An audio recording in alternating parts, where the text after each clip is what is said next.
And now, so hey, we're live. Hey, good morning, everyone. This is live with Kelly and Robert once Oh, again. is that like Regis and Kathy Lee I or think so. Because it's Kelly. Your name's Kelly, so I figured, hey, I think this works. So hey, everyone, it's just great to be back this week. Another rendition of live with Kelly and Robert, and uh, welcome to the Nehemiah family that's out there all across the globe. We've had some great engagement between the ones the live we did last week with you, Kelly, and then also I've had two Facebook lives with Patrice. I finally encouraged wow, him to do good that, and stuff. so this is great. People are really looks like they're really engaged with this and really appreciate what we're doing, and so let's keep it rolling, huh? Absolutely. Good deal. So what's the So topic today? so today we want to talk about margin, increasing margin, and or growing margin, and Mhm. not just for profits, but actually in time. So I think one of the things that holds a lot of business back from growing is lack of margin, and that's both in Mhm. profit and time. And those two things kind of go hand in hand, right? A lot of Yeah. times they're just busy.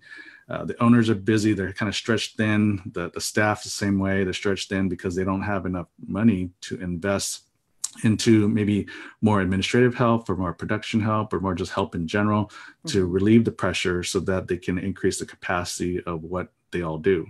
So that's what I want to talk about is how, maybe some quick little tips or something to be able to help in those areas. Yeah, So good what do you think? stuff. So it's funny. I was on a call yesterday, and those people who know me and who have like met me for the first time, they know I'm a stickler for time, starting and ending on time. You've experienced that a time or two, haven't you, Robert? But it was funny because this was a new connection on LinkedIn for me. And whenever I connect with someone new on LinkedIn, I'm always sending them a note saying, "Hey, let's schedule a quick 10-minute or 5-minute call so that we can get to know one another, all this good stuff." And so yesterday, the gentleman said to me, "Oh, 10 minutes. I know you're a stickler for time. Anybody who manages their calendar by 10-minute blocks." And I said, it's not necessarily that I'm a stickler for time as much as it is time is the one commodity. When you think of time and money, we can't create or Mhm. manifest more time. I mean, we can Yeah. always create margin around profit and money and cash flow and all that stuff, but time is that one thing that's so precious that so many of us, I think, waste. So if you don't mind, I would love for you to touch on that topic first, because that is that one, that commodity that we cannot Mhm. increase. Yeah, right. We only have 24 hours in a day, although Mm-hmm. we like to push ourselves to work 25 hours a day or 26 hours a day. But you're absolutely right. Time is, to me, it's not really a commodity because there's not an abundance of it. Yeah, that's true. That's true. Right. Yeah. It's actually precious. It's Mm-hmm. actually a valuable thing. And so it's kind of when we talk about increasing the margin of the business, it's kind of a chicken or the egg question, Mm-hmm. right? So a lot of times people are thinking, okay, how do we increase more sales to get more profit? And Mm-hmm. that doesn't always happen, especially when your margins are not working right. But when it comes to time, that could be one of the fundamental things in a business that you can increase in margin of, so that you become more productive and then become more profitable. So case in point, just like when you're thinking about some of your just the staff that you have, or even if you're just working by yourself, a self-employed, a lot of times you get caught up in so much of the busyness of the business that you don't have enough time to really spend on the productive things that will grow your business. Maybe invest into some of the things in the marketing, maybe invest into more content development. If you have a team, maybe you've got they have job descriptions, but you have them doing everything else besides just their job description. Their 50% is on their job description, and then the other 50% is all the other stuff that needs to be done, putting out fires and all that.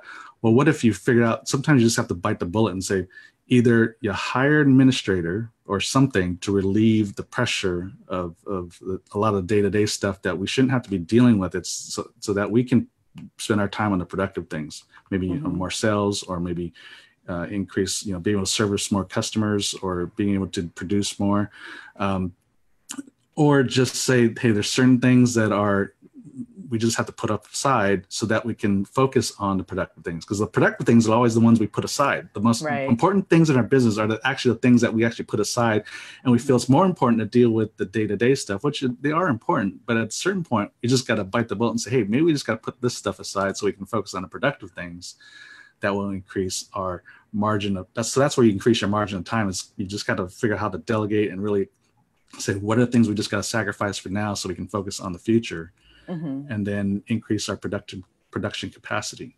Right. And so that will increase sales, that will increase profits by doing more of the productive things in our business. So what would you say, like what tip would you provide? Because to your point, I find oftentimes the things that will yield the highest amount of production are typically the ones that are going to take the longest. And so I know for me, one of my big things is I love to, in the morning after I spend time in meditation and prayer and just thinking about what's my day going to look like, I clear out my inbox for my email, because I'm like, okay, what can I delete? What can I respond to really quickly? But that probably may not be the best use of my time, because if I've got a really big nut that I need to crack that day, that's going to yield a higher potential margin from a profitability perspective, I probably need to be redirecting my time to that, and then taking care of the email during sort of non-work hours, if you will. But what would you suggest? Like, what's a strategy that you would suggest? Just going back to what you said earlier about, calendaring out. It's like, those productive things are more long-term strategies that take a little bit more time. So therefore, you need to look at in next month, 2 months, 3 months, 6 months, and say, what are the things we need to do once a month, once a week, every day, and just block out that time just to do those productive things. Like, just say for me, I've been working on some content to be able to use for marketing purposes. And, those things get put aside. So I just look at my calendar. So I just got to block out X amount of time every day or every week so that I can focus on that, and just put, when it comes to emails and stuff, you just gotta figure out a way to really streamline that, because that can eat up a lot of time. Yeah. I found that it took me like 3 to 4 hours a day sometimes. And here's an interesting tip, especially because we're dealing with a lot of Christians on the line. Was about a few years ago, I actually prayed. I said, Lord, if there's a way you can light my inbox, that would be awesome. That would be the greatest miracle of all. And you know what had happened? Seriously, I was like floored. It happened around Christmas time. So I was like, well, it's holiday season. So, of course, the inbox is going to be lighter. Right. So the real proof in the pudding was going to be what happens in January and February. Yes. Well, sure enough, literally my inbox stayed light. Right. I literally would go on there and go, oh, there's not really anything. It's just 2 or 3. Right. What am I missing? Is my email working? I'd refresh the screen. And then, so I spent quite a bit of time going in and out of my inbox, like signing out, signing back in, because I'm like, wait a second. and so prayer. Right. But also, like for the inbox or for emails, what I do is first thing in the morning, right in the middle, before, after lunch, and then right towards the tail end. And then in the middle is just, you just don't deal with it. And really, you just have to sign out from from email, so you don't get tempted to do it. So because they've proven, instead of going, a lot of times what we do in the day, you just kind of you're going back and forth between inbox and other, and that's not productive. Right. Because your mind has to engage and re-engage with another task. Right. So it's better to just do it all at once in blocks, as opposed to going back and forth. So that increases your time capacity, because when you go back to your task at hand, your mind takes a moment to re-engage. So that wastes time. Right. Yeah. So those are, that would be a tip. You just have to really calendar things out, just block it out, and be very, very dedicated to blocking out the time and dedicating it to those things that are going to be productive for you. Gotcha. Yeah. I know there was a time, like my baby step in terms of just addressing this particular challenge that I had was at least turning off my notifications on email, because I'd be working and all of a sudden you get the ping, and of course you got to look, because you're curious to see who was that emailed me. What fire can I put out? But I find that when I know that I've got a task that I need to get done, I just shut my email. Like, I close it completely, because I know that I'm the type of person that, because I want to be very responsive to our clients or just to people's needs, that I have a way of just, I've got to hurry up and respond to people. And so thanks for that tip. Let's change directions and talk about margin from a profitability perspective. So what's a good tip that you may have on that side? How do we create margin from a profitability or cash flow perspective? Well, it's a simple math equation, right? So it's revenue or sales minus your costs and expenses. And what's left over is your margin, basically. Right. So there's only two ways to really do it. So it's either increase your price and or decrease your costs and expenses. If you separate those two out, then you increase your margin. Right. So that's the simple answer to that question. Now, the complicated part is how do you do that in your business? Because where do I do that? Where can I increase my prices? Where can I decrease my costs? So we kind of addressed a little bit of the cost issue just with the time part, right? Being more productive. Yep. Instead of just being busy. Like I had one client. He was trying to hire another salesperson to increase sales, right? And as he's telling me what the staff does and what he does, and I said, no, you just need to hire an administrator because you're just busy doing everything. Right. I said, why don't you hire a $15, $20 an hour person to unload the trucks when shipments come in, or to answer phones and all that, because you guys are doing everything. That's ridiculous. Right. So you hire somebody else to get rid of the busy work that you're doing. That will increase your capacity to do more sales and to take on more clients. Right. Right. Because they're designers, and so they were capped out. Their capacity was tapped out because they were doing everything. So I said, you relieve some of those duties, and next thing you know, you have more margin to handle more work. And so sometimes you might like either pay or hire somebody or contract worked out or whatever. But the first thing you want to do, though, is before you make any kind of decisions, is just look at your last, at least for me, what I do with my clients, look at the last 12 months profit and loss statements, and breaking out as much detail as possible, breaking it by sales categories, looking where your margins are lacking and where they might be thriving. Because in almost any type of business, whether it's service-based or product-based, you have different types of sales categories. And within those sales categories, like different product types or different service types, you're going to have different margins. It doesn't fail. We'll always see different fluctuations in their margins. And that's where you start to make those adjustments and think, okay, where we're not being productive over here, we're spending too much labor compared to revenue in this sales category, and over here we're doing pretty good. Let's focus on this area and see where we can fix it. Do we need to increase price? Is there a way to be more productive so we can decrease costs? That's when you start to strategize, is when you look at your income, your past history, and see where you're losing it. And that's basically what we're going to be doing on September 8th when I'm in the DMV area, is really look at that. Because when, looking at financial statements is not most people's cup of tea, right? It's like maybe 25% of the population really enjoy that. Yeah. The rest of us, we're just like, it's like, we know we got to do it. Right. But we don't really enjoy it. And because we don't enjoy it, we really don't understand the relationship between some of these, the revenue and some expenditures and all that to margin, and how you can actually create more margin if you know how to look at the thing. And so we're not just want to talk about the definitions and different line items of an income statement. That's not what we're going to be doing. We want to show you the different relationships and how you can look at the income statement from a strategic point of view and make your adjustments. Because in the financial statement, each line item touches every piece of your business. Right? There's a financial implication to everything that we do in our business, and it's reflected in our profit and loss statement. And so that's where we can find out, how do we increase our margin? And so that's, it's something that, it's not necessarily fun, but I guarantee when they understand how to read it the right way from a strategic point of view, they're going to be, they're just going to be all over it. We've done this all the time. I've had people like, they don't want to touch it. They don't want to look at it. But once we help them understand, then it's like, oh my gosh, it's like magic. So you're going to make it fun? Because magic is kind of fun. Are you going to make it fun, Robert? We'll try to, because I have to, because I'm not, I hated accounting in college, right? I had two classes. I had to take accounting 1 and 2, and I just had to want to get my C and get out of there.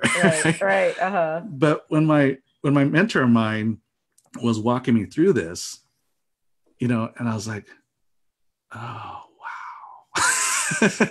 And then I started testing out with some of my clients, and the changes that we made and the immediate impact to their bottom line with the changes that we made we're great, because it wasn't about trying to look for more customers, because that's what people tend to think is we get more customers, get more sales, we'll increase our margin, we'll increase our profits, and we'll do better. That's not necessarily the case.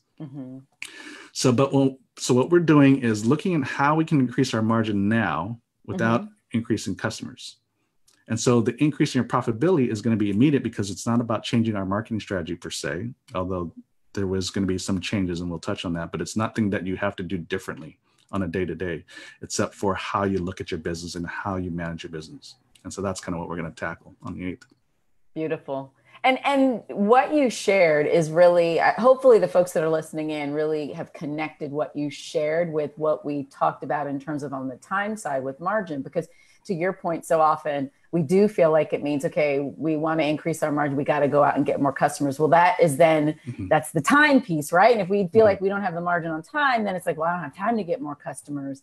Yep. And so now we're on this vicious cycle. We're on that rat, that the hamster wheel. The hamster wheel. Exactly. And so what you're saying is, let's take what we have and just understand it so that we can then maximize our results. And so that's a beautiful thing. It's what you said last week was, you quoted the wood and oil story. Yes. What do you have in your house? Yeah. And so the answers to the increasing productivity in any business is already lies within the business. It's not about having to get more customers. It's how to be a better steward and how to be more productive within your business to increase your profits. And that's always where I start, because in any business, there's always room for improvement. So if you improve the fundamentals of the business, then when you get more customers, you'll be able to handle it with more grace. Because sometimes if you're already tapped out and already stressed out, adding more customers is going to just make it that much worse. Right? It just multiplies whatever issue you're dealing with now. So it just magnifies all that. So what we want to do is we want to fix the fundamentals of the business first, increase our margins to what we can without getting more customers. And then now let's take the next step and do some more marketing and get more customers. Awesome. Well, I'm excited too about the fact that, this event on September 8th is not going to be hundreds of people at the event. It's going to be a small grouping. We're shooting for about 25 individuals. And as I was reflecting on one of the testimonials coming out of one of the classes that you hosted out in Montana, the fact that this individual experienced an increase of, I think it was their net revenues increased by almost 150,000. It's actually a net profit. So it's actually all expenses paid, all their salaries are paid. Awesome. Yeah. So a net profit, an increase of nearly $150,000. And so I started doing the math, because the CPA in me was like, okay, what does that number look like? And I started I saw that. That was great. Yeah. And so I'm like, okay, multiply that by 25 participants. So that's over like 1.8 million or something along those lines. Then when you take out the tithe, because the fact that these are Christian entrepreneurs that understand the value of the local church and will be sowing back into the things that are of God, and really being a blessing to their local communities. But then beyond that, having that additional margin to be able to hire more people, to reinvest in the business, to invest, to save, to do all these different things, to fund other, social or other projects that are near and dear to their heart. It really got me excited. So the thing that I really want people to understand that's going to be different from this class than perhaps what you may be imagining that a sort of biblical entrepreneurship training class might be, is this will not be a kumbaya type of moment where, we're just, praising and worshiping. I mean, yeah, we're going to do that, but we're also going to put some overalls on our businesses and put them to work.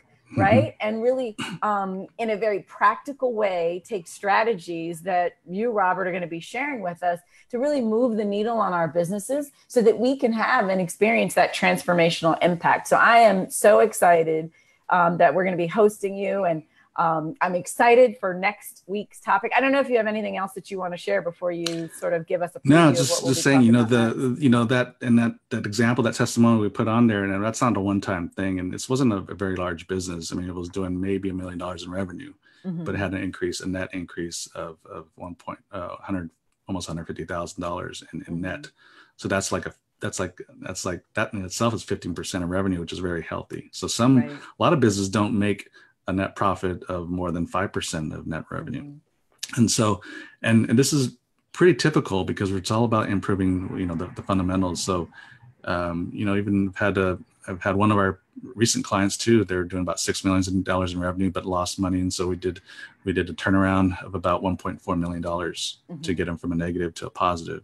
And so that was pretty significant too. And it's all based on biblical principles. This is a great thing. Because like you said earlier, we think about biblical entrepreneurship or kingdom business and this kind of class, and you're thinking it's going to be a kumbaya thing, just more of like a big glorified Bible study.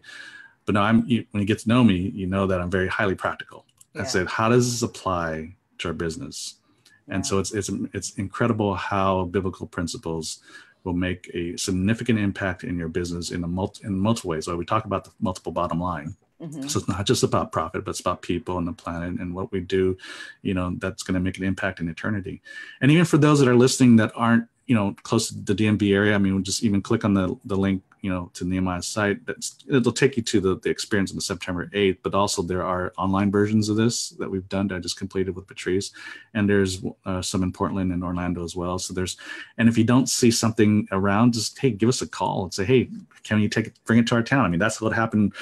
That's how I got to Montana, was someone say, hey, how do we get this? How do we get access to this training? Yeah. So I'm really looking forward to the 8th there in the DMV area, and my wife will be there. We're planning our trip. Awesome. Now, one other thing, Robert, because there may be some people that are listening that are thinking, oh my gosh, I just don't have my financials together. And so the whole notion of coming to this class, I'm not prepared, I'm ill-equipped to really be able to do what it is that Robert's describing. What type of preparation would you suggest to a person who maybe doesn't have immediate access to their P&L? Just bring what you have. I mean, that's the point of this whole thing. Bring what you have, because hopefully not everybody's is perfect. Otherwise, it's going to be a waste of their time. So if your stuff is perfect, then you really don't need to come. No, just bring what you have. And we'll help you work through it. We'll help you work through it because we'll have time. It's not going to be a huge group. And that's why I don't like large groups, is so we can spend the time. And Kelly, with your background as well, and Jerome, and I know Alan will be able to help everyone that comes. And so just bring what you have and just come with the questions and come with an open mind. It's going to be a lot of fun, and really looking forward to it. Every time I do this thing, it's eye-opening for so many people, for everyone really. And we see some really great tangible results. Before we leave, I have one important question though. Okay. Where do we get good Maryland crab when we're in DC? That's a loaded question, because you talk to different people in Maryland and different people have different. Yeah. So you probably want to make a trip out to Annapolis. No, that's what someone just told me that. Yeah. Yeah, you're probably going to want to venture out to Annapolis. Otherwise, yeah, I can share that with you offline. Or if you're listening to the Facebook Live and you live in Maryland, or if you visited Maryland, in the comments, indicate what your favorite spot is in Maryland for crab, and let Robert know. Now, just be ready to work, because crab doesn't come easy. Oh, yeah, You're gonna need to roll up your sleeves, and you got to wear those little glovey things, because I know you start bleeding. Don't do that. You'll look like you're not from here. Don't do that. Yeah, and don't look like confused when they mention Old Bay either. Yeah, Old Bay. Old Bay gets all over. As my kids always say, act like you've been here, Robert. Act like you've been here before. Well, that's why I'm going to do that. It's because I have been there. Or friends of ours shipped some Maryland crab over for his 50th birthday, and we had a big crab feast. And I was like, man, between the Old Bay all over your hands and just the cuts on my hands. Right. Now, and don't be surprised if in some of the comments that people share, it's like, oh, there's a truck that's on the corner of this and this. It's there on Thursdays from 5 to 7 p.m. All right. Ask for Billy and wink 2 times. He'll give you the family price. All right. So don't be surprised. I like that if kind of the stuff. favorite location isn't actually a health inspector approved. Hey, location. C ratings means good flavor. So make sure you had a recent tetanus shot, especially since your hands are going to get all cut up. Exactly. See, hence the gloves. See? Right. There you go. But hey, another thing that I want to mention on a serious note, for those of you that are interested in attending on September 8th, we did the official early bird promotion, the discount, it expired on August 15th. But because, people, i.e. me, we can I'll make sure that I put the early bird, a special discount code in the comment section so that you can still take advantage of the $50 discount, which is going to bring the whole day down to just $249. And, I will challenge you that if you, I believe, and it doesn't take a rocket scientist to do the math on this, a $249 investment to even get half of the $150,000 net profit increase, I would say that's a pretty good return on your investment of money, as well as your time, the time that you'll spend the 8 hours with us learning this information. But also, I think it's the community that's going to get built, because of course you're going to be in the company of other entrepreneurs and business owners, and you just never know what conversations are going to bubble up and opportunities that may surface for us to continue even beyond this classroom to support one another. So Robert, thank you so much for your time today. So what are we talking about next week? Next week, we are talking about investing boldly into your business. Ooh, boldly. But, you've got to have that net, additional net profit in order to invest anything, right? So, well, it depends on what you mean by investment. So that's why you got to tune in next week, because investment might not be in money. Wow. I'm sure.